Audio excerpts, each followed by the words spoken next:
So we're on part three. We're looking at Chile. So Chile is going to have a Marxist rule for a while.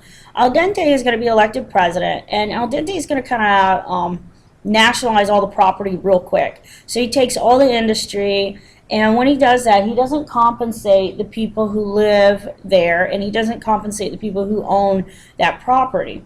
So if you were poor and you didn't own anything, him nationalizing it was a huge advantage to you because you got to take some estates, you got to take property. But when he does this, he anchors the upper and the middle classes.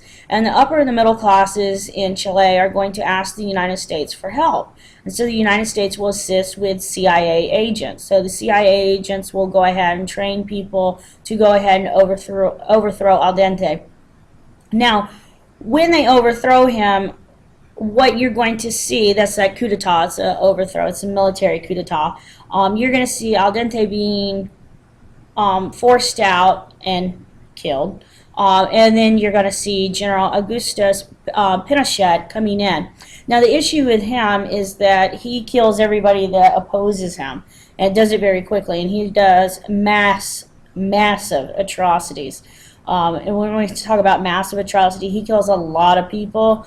And because he's a dictator, and that's how he keeps his power. So in the years that he ruled, from 1973 to 1989, there are a lot of people in Chile that die. So anybody that opposed him, they disappear at night. Their family members will disappear as well. They go to the camps, and that's where he eventually will kill them. Now, he doesn't kill them based on their ethnicity. He just kills people based on their political allegiance. So if you're not with him, then you're against him, and you end up dying. Eventually, his dictatorship ends, and it ends with free elections, and Pinochet is given a trial, and it's kind of, to the people of Chile, it's kind of like a puppet trial, because it's not really a trial that kind of gets out a lot of the atrocities that he had done. In Nicaragua, you look at the Somozas ruling. They had been a family that was ruling with the United States' aid and support. So from 1937 to 1979, the United States was backing this family. Now, as time went on, there's a lot of problems in Nicaragua. There's some resentment about the U.S. backing the family. And so what ends up happening is the Sandistas are going to come in. And the Sandistas are communists, and they're a Marxist guerrilla force. So they overthrow the ruling family, and this is going to anger President Ronald Reagan. So in the 1980s, Reagan is going to go ahead and support rebels, the Contras, who are against, that's what Contra means, so they're against communism, they're against the Sandista government.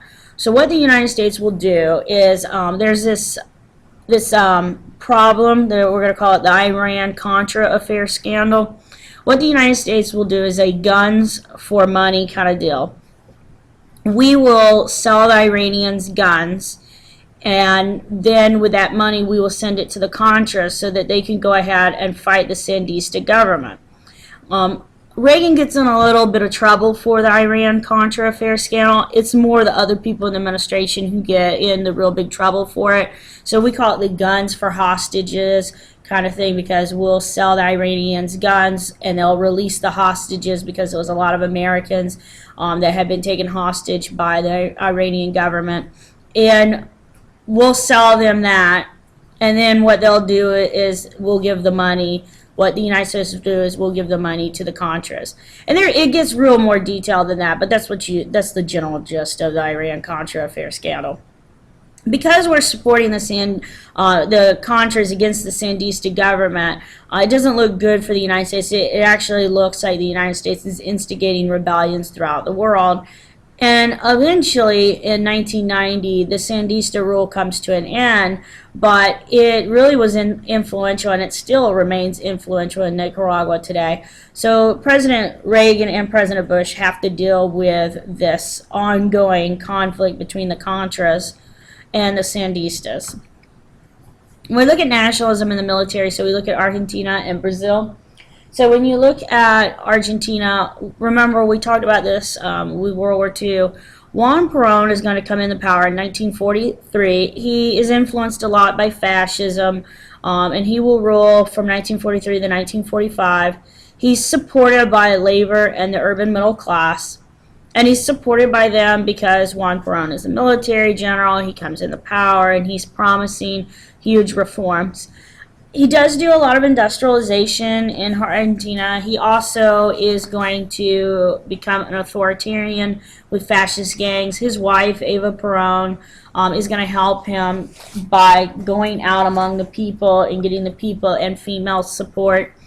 But there is a lot of corruption in the government, and when the government is really corrupt, he will eventually come back into power in 1973. So Perón is in power for a little bit, then he's out, then he comes back in. So what ends up happening is anytime your government seems shaky again, people will go back to something that they thought worked a while ago. So he was corrupt, which is why he was overthrown. But then when you look in the 70s, the Argentina government's again corrupt, so that's what will bring him back in. His military regime in 1976, so any of his opponents are going to disappear. So he's already lost power once. He has no intention of losing it again.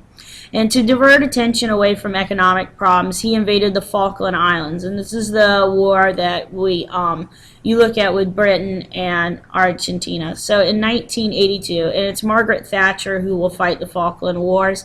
And the British don't really have to invade the island because all they have to do is bomb the crap out of Argentina and the Falkland Islands from their boats because they have the superior navy. There is a military defeat by Britain, and it brings back civilian rule, so you're not going to have a military dictator anymore in Argentina. And there's a lot of peaceful transitions of power afterwards. There's still a lot of economic problems in Argentina, just like there is in a lot of Latin American countries still. So Brazil is the next country we look at. There's a lot of economic problems that led to military dictatorship in 1964. By 1968, there's economic growth. You'll see in the Amazon basin there's going to be overdevelopment, and a lot of that is because they're clear-cutting the trees and taking any of the natural resources in the rainforests. The gap between the rich and the poor is getting big, and there's a huge amount of inflation going on in Brazil. Now, in the 1990s, there's democratic elections. So one thing that you're noticing about these Latin American countries is that their economy is in a transition phase, and they have a real hard time making that transition. So the Mexican way. So there's a single-party democratic dictatorships under the Institutional Revolutionary Party, the PRI. In the 1950s and the 1960s, they really pursue an industrial program. Mexico does not like the United States during this time period, but when you look at them not liking the United States, it's simply because the United States had dominated them for so long, and because of that Mexican War in the 1850s, what you saw was Mexico losing a lot of their property to the United States. So with all of that, done, Mexico has had a history of not liking the United States, and so you'll see them trying to, in the 50s and the 60s, kind of get their industry and get their economy up and running. There is low inflation, and there's increase in wages, so you're going to see a good wage being paid to the workers. There are student demonstrations that are going to be held, and this is true of most of our places where the economy is bad. Students do demonstrate, and so the Mexican government reacts by putting down the student demonstration by killing students. Some political reforms in the 70s and the 80s.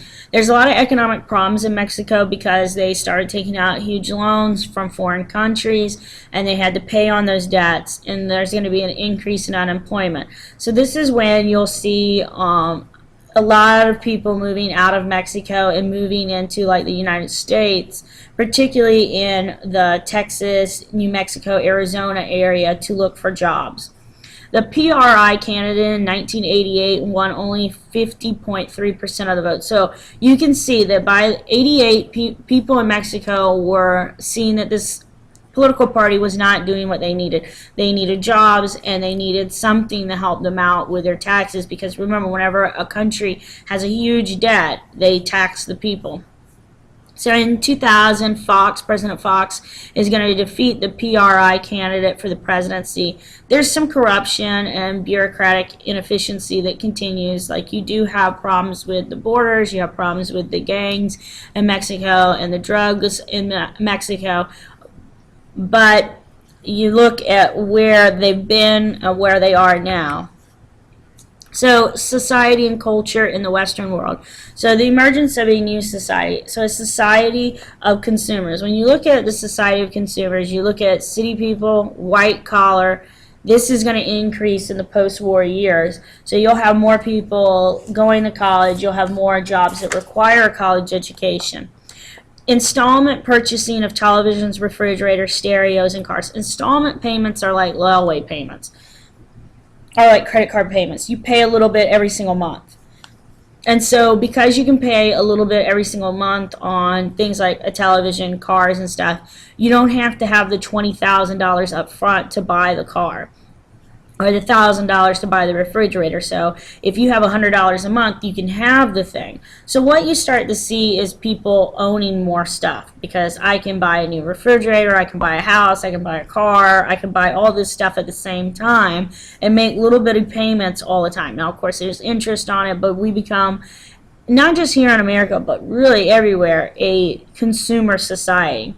Shorter work hours is also going to encourage the development of mass leisure. So you're going to have amusement parks being created, people going to sporting events, just people starting to relax, and vacations become big.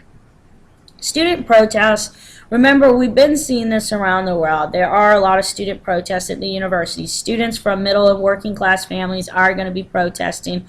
You do have overcrowded classrooms in these new societies, because education becomes mandatory in a lot of countries.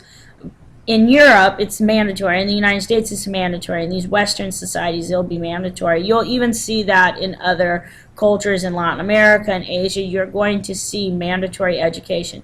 You have an authoritarian administration, so these are administrators who are elected, and they rule based on whether the people want them to be in there. And uncaring instructors. You're going to see education kind of becoming more about math and science. Student demonstrations. So we'll have some student demonstrations throughout the United States, and not just the United States, but around the world. And most of the student demonstrations is geared towards anti-Vietnam, so protesting Vietnam, making education something more relevant to them, not just, teaching, here's, a classic book that you need to read, but making it something that you can apply to your life. There is going to be some student demonstrations over people being excessively materialistic, wanting way too much. And then you've got some student demonstrations about the fact that they don't believe that the government is answering any of their questions.